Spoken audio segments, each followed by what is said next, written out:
Through the democratic processes. इस दौरान समाज व्यवस्था के बड़े हिस्सों का राजनीतिकरण होता है और उसे कई तरह के समायोजनों की क्षमता प्रदान कर देता है।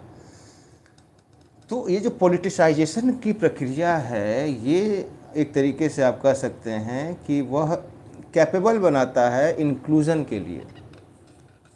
फिर आगे देखें, इसी आधार पर राजनीतिक प्रणाली का विस्तार होता है। जो पॉलिटिकल सिस्टम है वो कैसे एक्सटेंड करती है। राजनीतिकृत हो चुके निचले तबके को इस प्रक्रिया में ऐसे संस्थागत माध्यमों की जरूरत पड़ती है जिनसे अभिजात वर्गीय प्रभुत्व को चुनौती दी जा सके। संस्थागत माध्यमों को उदाहरण के तौर पर अन्याय की भरपाई करने वाले कानून पास करने और जाति आधारित सर्वहितकारी राजनीति की व्यापक प्रक्रिया के रूप में समझा जा सकता है। जब ऐसा नहीं हो पाता तो जाति और सामुदायिक अस्मिताओं में निहित मतभेद संस्थागत दायरे से बाहर आकर विचार विमर्श के बिना ही सीधे हिंसक तरीकों से आपस में टकराने लगते हैं। अगर डेमोक्रेटिक सेटअप में ये सारी चीज़ें अगर सेट नहीं हो पाती हैं, तब कहीं ना कहीं डायरेक्ट जो कॉन्ट्राडिक्शन है वो मैनिफेस्ट होगा। इसकी बात कोठारी कह रहे हैं।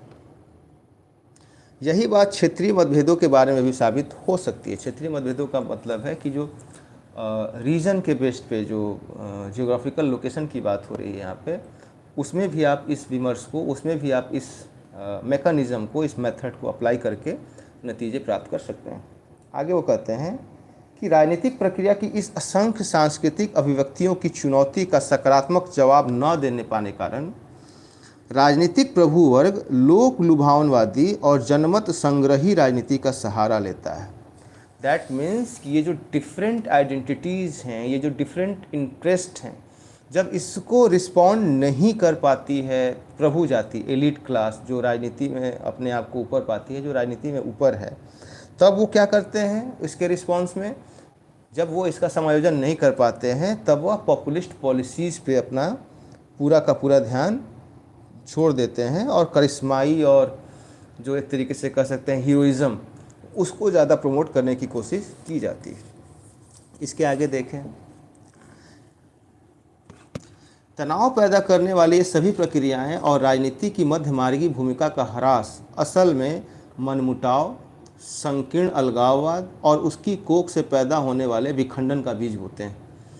तो ये जो सारी चीज़ें हैं, ये जो मल्टीपल प्रोसेस, मल्टीपल चेंजेज हो रहे हैं, जिसकी तरफ कोठारी हमारा ध्यान आकर्षित करते हैं, उसका रिप्रकर्शन कहाँ होगा? उसका रिप्रकर्शन होना है कि मनमुटाव, संकीर्ण अलगाववाद और विखंडन, मतलब पॉलिटिकल सिस्टम से के प्रति वैलिडिटी ना होना, अपने आप को उससे मुक्त करना, या अपने आप में एक ऐसी आइडेंटिटी बनाना जिसका डिसबिलीव हो।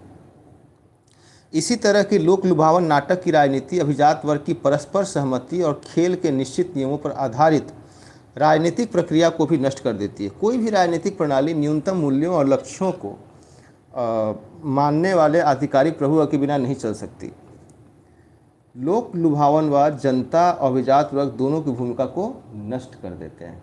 तो कहीं ना कहीं ये जो पॉपुलिस्ट मैकेनिज़्म है, इसका नुकसान ये है कि यह जनता और अभिजात वर्ग, इन दोनों के जो रोल हैं उनको कहीं ना कहीं डिसमिस कर देते हैं, मिनिमाइज कर देते हैं, इरेलीवेंट कर देते हैं।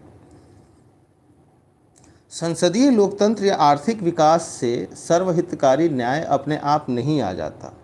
अगला इशू, अगला प्रश्न,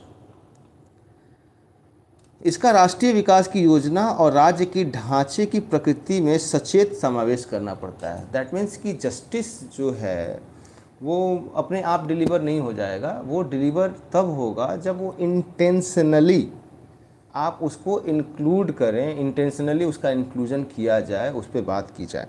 इस काम में असफल रहने पर उदारतावादी स्वतंत्रता भी व्यापक जनता के लिए किसी काम की नहीं रह जाती। अगर जिसको जो प्राप्त होना चाहिए उसको प्राप्त ना हो, जब डेमोक्रेसी या सिस्टम डिलीवर ना कर पाए, तो फिर उसके बाद आपके पास अगर कोई फ्रीडम भी है तो उस फ्रीडम का कोई मोल नहीं है, ऐसा कोठारी कह रहे हैं। व्यवस्था विचारधारात्मक रूप से तो न्याय पर आधारित रहती है, लेकिन संस्थाकरण से वंचित होने के कारण उस पर शिक्षित अर्धशिक्षित और अन्य